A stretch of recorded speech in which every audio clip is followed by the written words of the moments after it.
Hey, bonjour tout le monde, bienvenue à notre rendez-vous concernant le livre Le pouvoir subtil de l'abus spirituel. Ce vidéo-ci va sûrement titiller quelques personnes.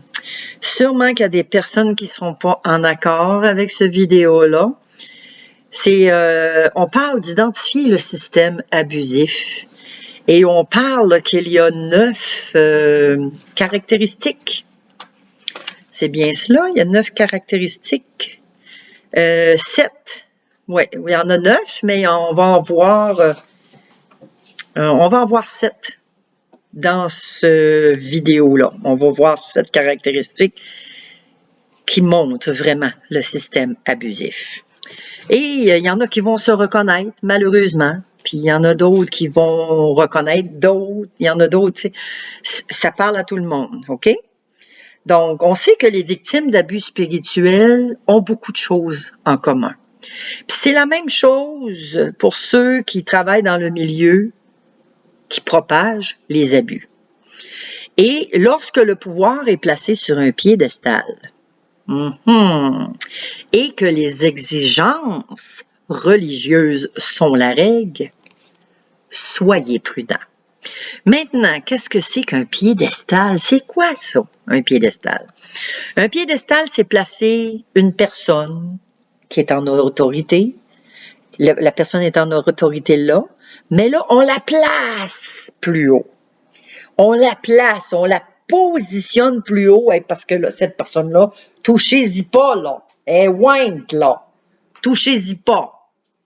Hein? Cette personne-là, là, elle a le don de prophétie. Cette personne-là, là, elle a le don de guérison, là. Touchez-y pas, là. Cette personne-là, là, il y a juste elle, là, qui peut faire des choses. Nous, là, on n'est rien, là. Nous, ce qu'on peut faire, c'est s'asseoir dans le banc puis recevoir juste des messages. Erreur. Erreur. Et c'est ça que des chrétiens, des chrétiennes font habituellement. Ils vont élever une personne, ils vont avoir des attentes envers cette personne. Au lieu d'élever Dieu, ils élèvent la personne qui est en autorité sur eux. C'est des choses à ne pas faire, d'accord? Là, je dis « elle », mais ça peut être un « il » facilement. Là. OK, là, je dis « elle » parce que on parle d'une personne.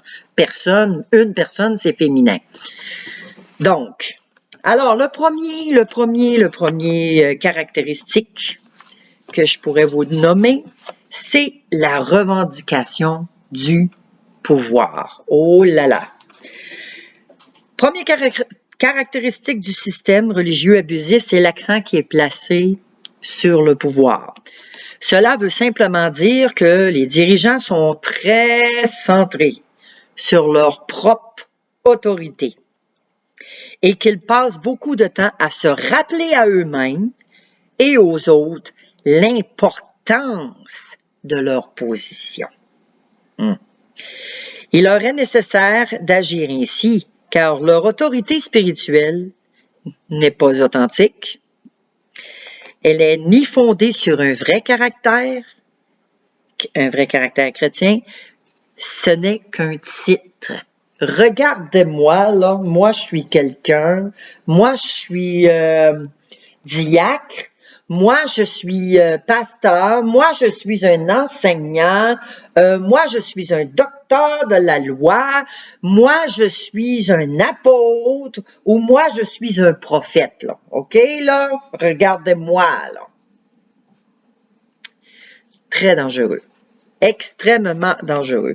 Là, je tourne mes pages, j'essaie de tenir mon livre en même temps. Alors, ces genres de personnes-là, qui sont comme ça, vont toujours rechercher les premières places, les premiers sièges en avant, là, à l'église, là. Hein?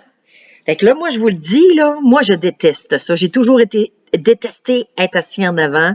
J'ai jamais couru à vouloir être assis en avant. Il y a quelqu'un à un moment donné qui m'a emmené dans une assemblée quelque part et qui, cette personne-là, s'assoyait en avant parce que, hey, c'est tout un privilège là qu'on a, là, hey, quand on est pasteur, écoute, quand tu voyages avec moi, là, écoute, tu as des privilèges. Ah, OK. Bon, on va s'asseoir en avant.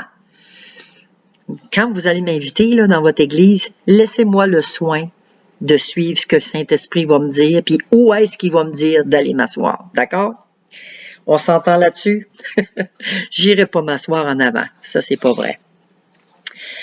Après que Jésus eut achevé des discours, la foule fut frappée de sa doctrine, car il enseignait comme ayant autorité et non pas comme leurs scribes. Alors ça, souvent, les scribes, ce sont des titres, hein? Ce sont des fausses personnes qui vont enseigner, qui vont parler fort, qui vont se sentir obligés, tu sais, d'être quasiment comme agressifs, quasiment comme manger le micro quand ils parlent. Quasiment comme, puis là, ces personnes-là osent dire, hey, je suis pas fâché, là, je suis pas fâché. Mais non, en arrière de ça, là, c'est autre chose. Et ils vont parler fort pour essayer de montrer qu'ils ont cette autorité-là. Mais Jésus-Christ parlait différemment. Et Jésus, lui, ce qu'il faisait, c'est qu'il parlait avec douceur, avec amour. Il n'avait pas besoin de crier. Il parlait d'une voix normale et il enseignait avec autorité parce qu'il avait cette autorité-là. Il n'avait même pas besoin de faire d'efforts. Il n'avait pas besoin, tu sais, de courir après ça. Il l'avait. Voyez-vous, il l'avait. Donc, pendant que les scribes et les pharisiens s'évertuaient à imposer leur autorité, Jésus manifestait son autorité et les gens pouvaient voir la différence. On la voit, la différence. On voit tellement, tellement la différence. Celui qui offre aux gens le plus d'espoir, c'est celui qui a le plus d'autorité. De tous les temps, c'est Jésus qui nous a offert le plus d'espoir. Et ça c'est grandiose, cette phrase-là. Quand vous êtes à une église, que le message vous apporte pas grand-chose, qu'il vous parle pas, ça peut arriver, mais ça veut pas dire que c'est toujours comme ça. Il y a des temps, il y a des moments où ce que nous, on reçoit pas aussi, là. Faut pas toujours garrocher sur le dos de la personne qui prédit en avant, qui fait la prédication. Mais faut voir aussi, est-ce qu'on est réceptif? Comment il est notre cœur? Et si notre cœur est vraiment disposé, que notre cœur a le désir de recevoir de la part de Dieu, et que ce matin-là, on ne reçoit pas, c'est pas la faute de Dieu, c'est pas la faute de la personne en autorité. C'est pas de notre faute, puis peut-être que ça l'est aussi, parce que peut-être qu'on était distrait à quelque part, ou que nos attentes n'étaient pas sincères. Mais anyway, j'embarque pas dans cela, juste pour vous dire que ces personnes-là ne parlent pas en autorité. Ils pensent qu'ils ont l'autorité, mais ils ne l'ont pas. Ils ont simplement un titre. Et vous savez, moi, quand on m'a ordonné pasteur, j'étais contente d'être ordonnée pasteur.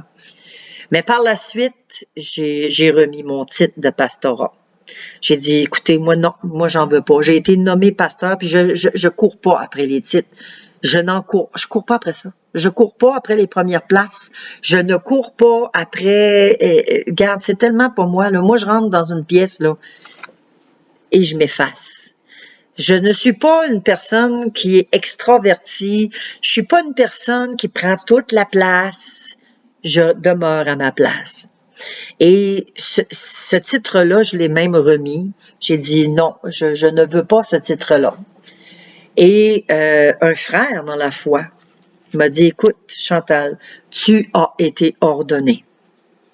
Que tu le veuilles ou non, même si tu ne fais plus partie de ce network-là, si on peut appeler ça comme ça, tu as été ordonné. Tu ne peux pas renier ton ordination. J'ai dit, ah, d'accord, c'est correct. Je vais le prendre. mais je peux pas m'associer. Alors, je suis pasteur, mais pasteur itinérant. OK? Parce que je crois que oui, c'est Dieu qui me l'a donné, cette position-là. Il m'a ordonné par l'entremise de quelqu'un. Et je respecte cela. D'accord? Bon. Le deuxième point que j'aimerais toucher par rapport aux abus, c'est d'être obsédé par les accomplissements religieux. Ça, on en trouve tellement. Tellement, mais tellement. Là, moi si on ne voit pas des résultats, là, ça ne marche pas. Il faut voir les résultats. Donc, dans les milieux spirituels abusifs, le pouvoir est placé sur un piédestal et l'autorité à force de loi. OK? C'est la raison pour laquelle ces systèmes sont tellement axés sur les actes religieux de leurs membres. L'obéissance et la soumission, ils sont des mots importants que l'on y utilise très souvent. Ah ben là, il faut que vous obéissez, là, hein? C'est sûr, là, vous obéissez à cela, là. C'est moi qui vous le dis, là. Donc, on va voir un petit extrait. Je vais vous lire un petit extrait d'un bulletin hebdomadaire d'une église.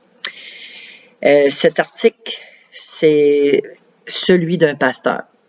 C'est un pasteur qui a écrit ça. Déchu de la grâce. Écoutez bien. Dimanche dernier, nos assistants sont descendus au-dessous de la ligne des 200 pour la première fois en 13 semaines. Notre croissance de 200 et plus s'est arrêtée à la 13e semaine. Nous sommes déchus de la grâce. J'aimerais réellement vous voir tous présents pour venir adorer pendant les 4 prochains dimanches afin que nous puissions terminer l'année avec un gros bang. Faisons en sorte que cette année soit vraiment une bannière pour notre Église. Nous avons eu de bonnes assistances, de belles offrandes, une grande participation dans tous nos programmes. Alors, préparons-nous pour une nouvelle décennie en retournant de nouveau à la grâce. Comment ces gens avaient-ils reçu la grâce de Dieu à l'origine? Comment qu'ils peuvent l'avoir reçue? Pour une assistance de plus de 200 personnes à l'Église. Comment ont-ils perdu cette grâce? Comment est-ce que cette grâce peut se perdre? En voyant l'assistance diminuer. Hein? Voir si la grâce de Dieu elle va avec la fluctuation de l'Assemblée. Ah ben là, on était juste 5. Moi, je connais des personnes, je veux pas les nommer, mais je connais des personnes qui hey, on est allé à l'église ce matin, puis il était juste 5, on était juste 5. Ah ben on était 20. Regarde à la quantité plutôt que de regarder à Dieu et à la qualité du message qui nous est donné. Je trouve ça tellement malheureux. Allons-nous à l'église pour être encouragés à faire confiance à Jésus ou pour se sentir poussés à faire des efforts? Ça, c'est vraiment la tactique de quelqu'un qui est en autorité, qui se dit en autorité, qui va axer à faire des efforts. Ben là, faut que tu fasses ça, faut que tu fasses ça. Pour discerner si quelqu'un fait la bonne chose pour la mauvaise raison, remarquez si cette personne fait le compte-rendu de ses œuvres. Disons-le d'une autre façon, si le service et l'obéissance jaillissent de votre cœur comme un fruit de votre dépendance de Dieu seul, vous ne prendrez aucune note de vos œuvres, comme pour garder un œil sur la récompense. Vous obéissez et c'est tout. Mais si vous vous demandez si cela est suffisant pour plaire à Dieu, alors vous ne comptez plus sur lui, mais sur vos propres œuvres.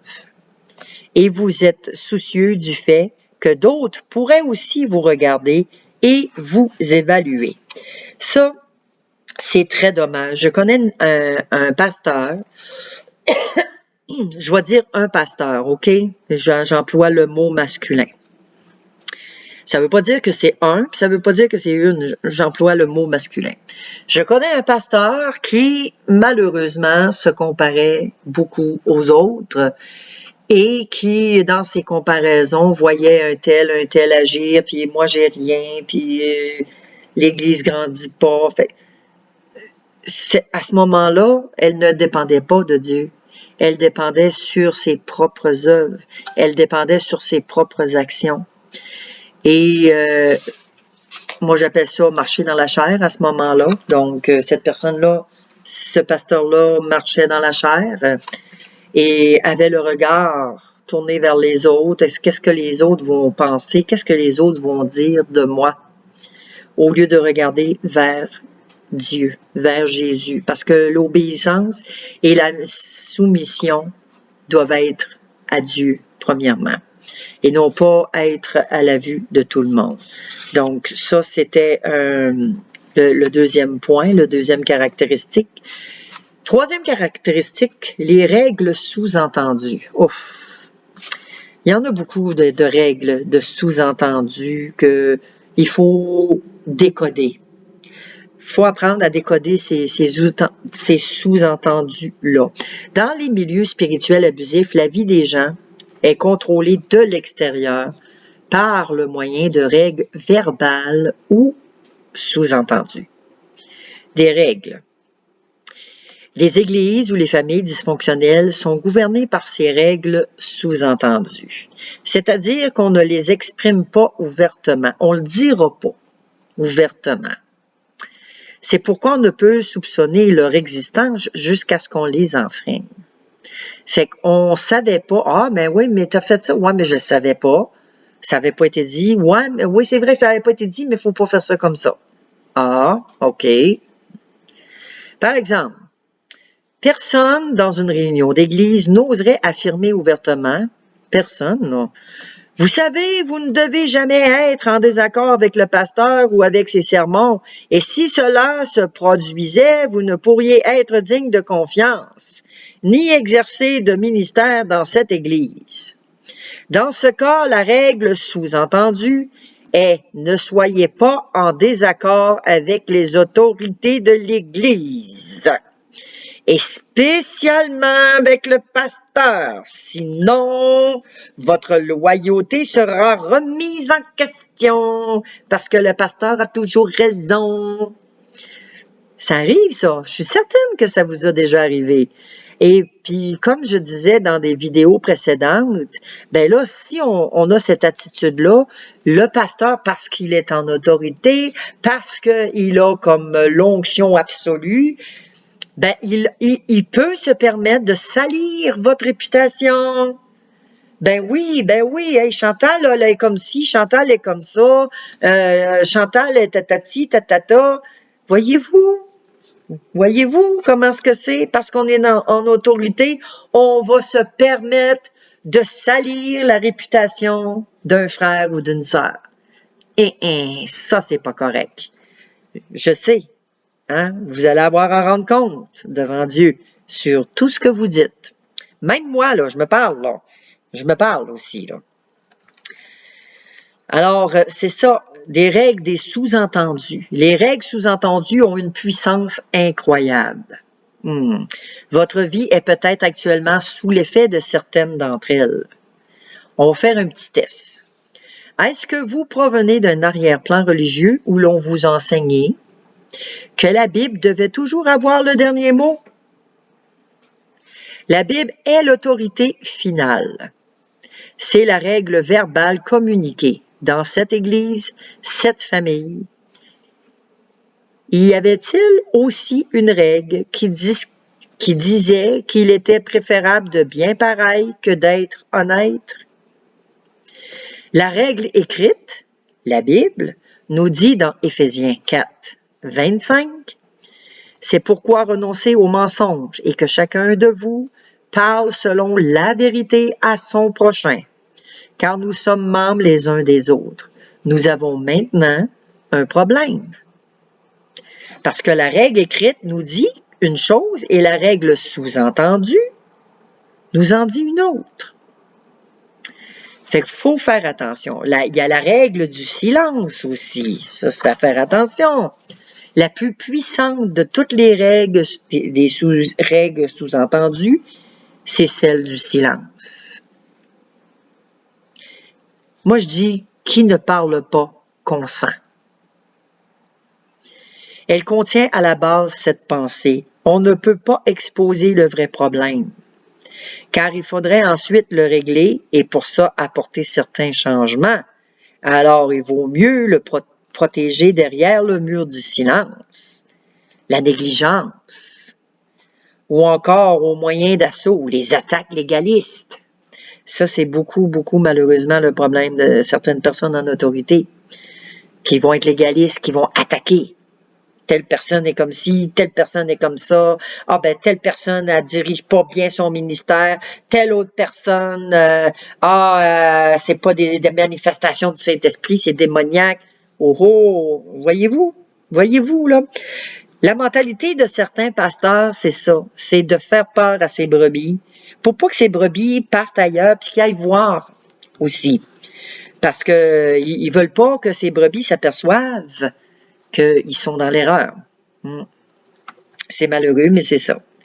La vérité, c'est lorsque les gens parlent ouvertement des problèmes, ils ne les causent pas, ils les exposent simplement. Et souvent, quand on expose la vérité, ben là, on se fait pointer du doigt. Parce que là, c'est nous qui devenons le problème, parce qu'on a parlé. On l'a exposé, au lieu de garder le silence. C'est grave, c'est extrêmement grave. C'est incroyable. Un manque d'équilibre. Un manque d'équilibre, ça aussi, ça fait partie d'une caractéristique d'une mauvaise autorité dans une église. Une objectivité qui est exagérée. Où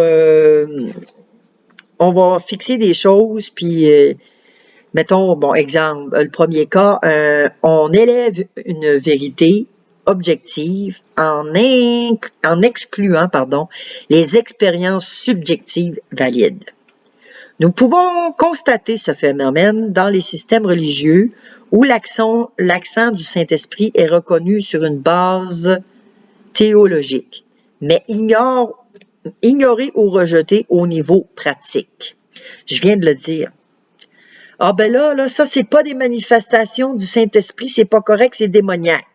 Qui sommes-nous pour dire que c'est démoniaque?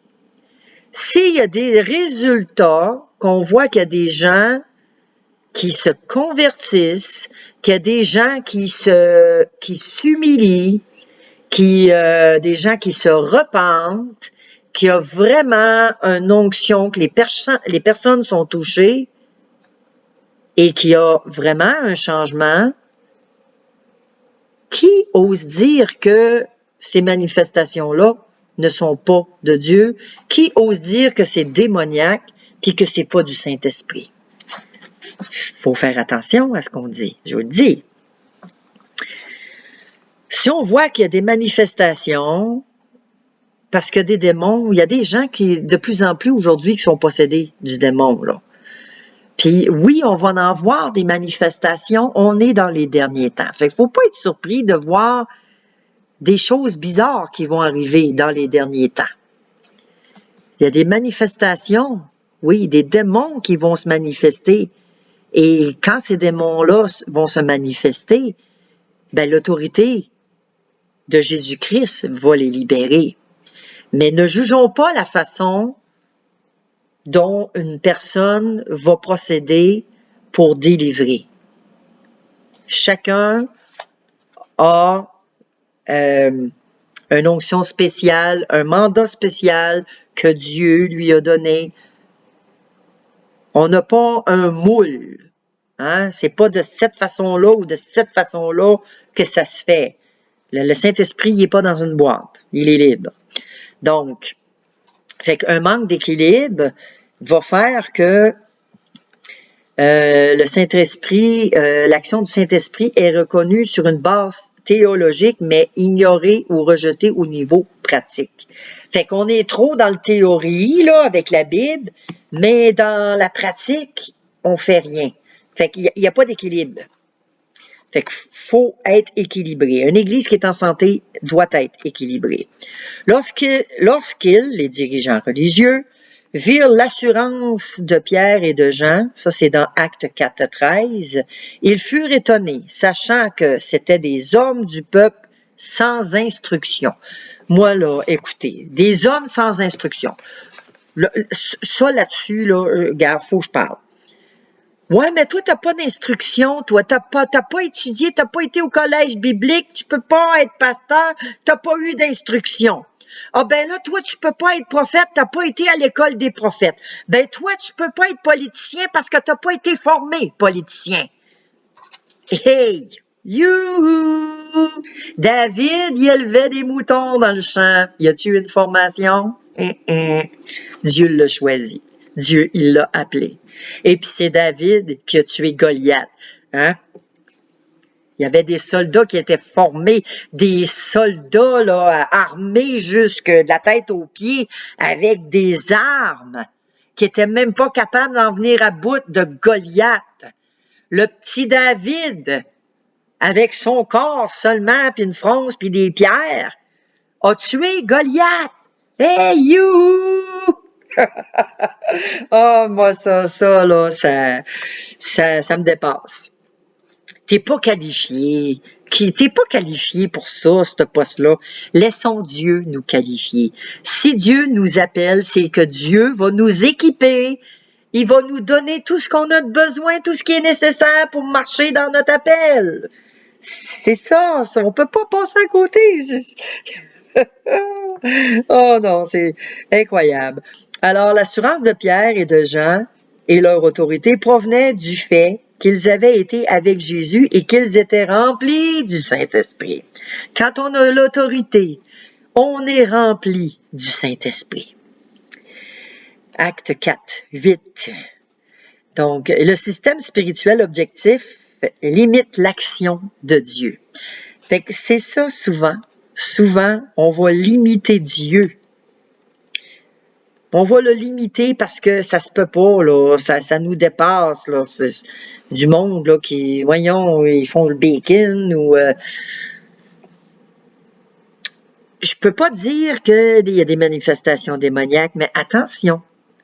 Si la personne se relève de la terre, là, puis qu'elle est une personne transformée, complètement renouvelée, allez pas dire que c'est pas de Dieu, OK?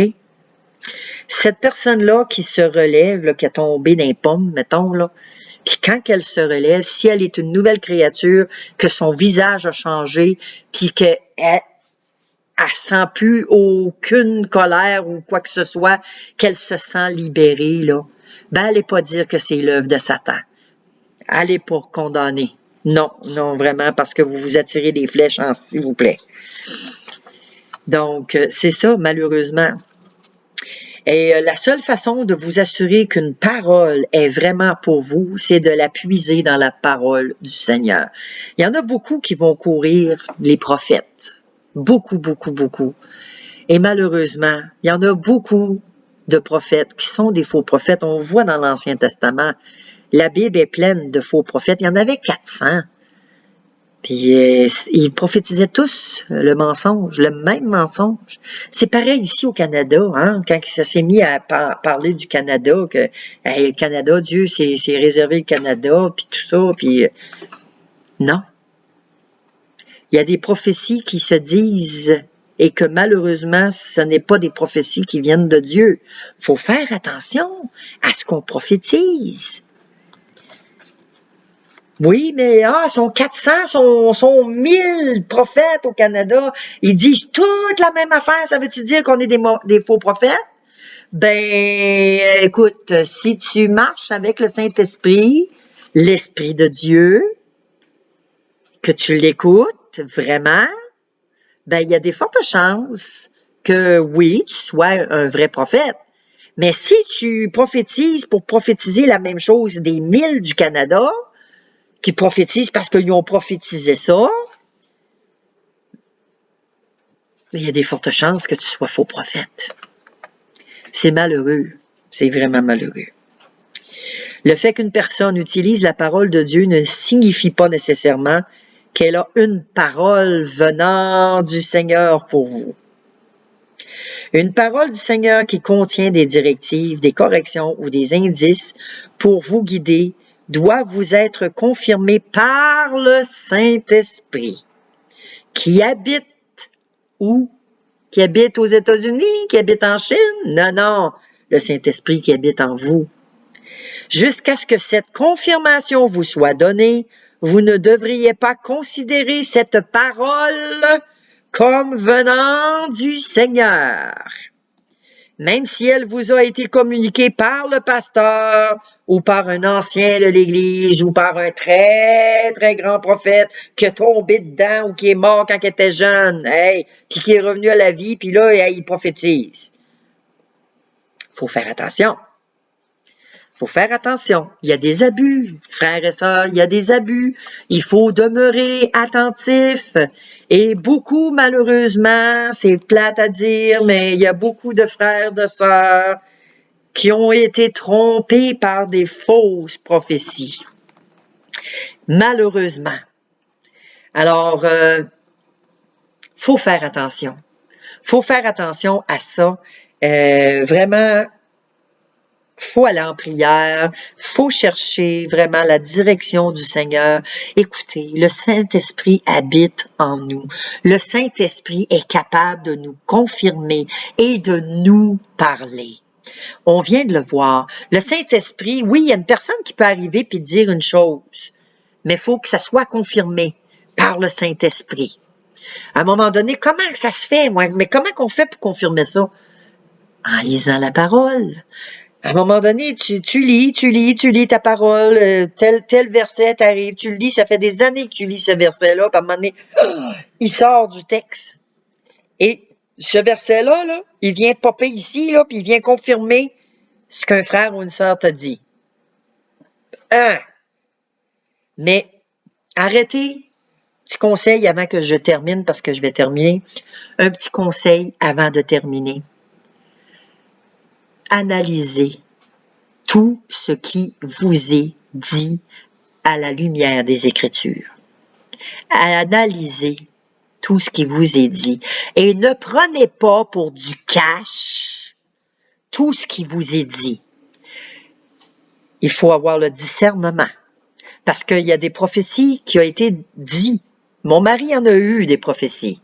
Une prophétie, entre autres, mais tu vas avoir une personne qui va t'appeler, telle personne va t'appeler, tu vas voir, elle va t'appeler mardi. Garde, mon œil, aucun téléphone. Ben là, tu vas travailler, puis tu vas passer, puis tu vas aller sur tel bateau, puis tu vas travailler ici au Québec. Faut faire attention. Faut faire attention. Moi, j'ai pas besoin de prophétie pour me faire dire que j'ai un cœur en or, que j'ai un cœur sur la main. Tout le monde le sait. Tout le monde le voit. J'ai pas besoin de prophétie pour ça. Et faites attention. Courez pas les prophètes pour avoir quelque chose des prophètes. Si vous allez rencontrer des prophètes, attendez-vous à Dieu. Attendez-vous pas aux prophètes. Et surtout, toujours analyser à la lumière de la parole de Dieu ce qui vous est dit. Sur ce, bonne fin de journée.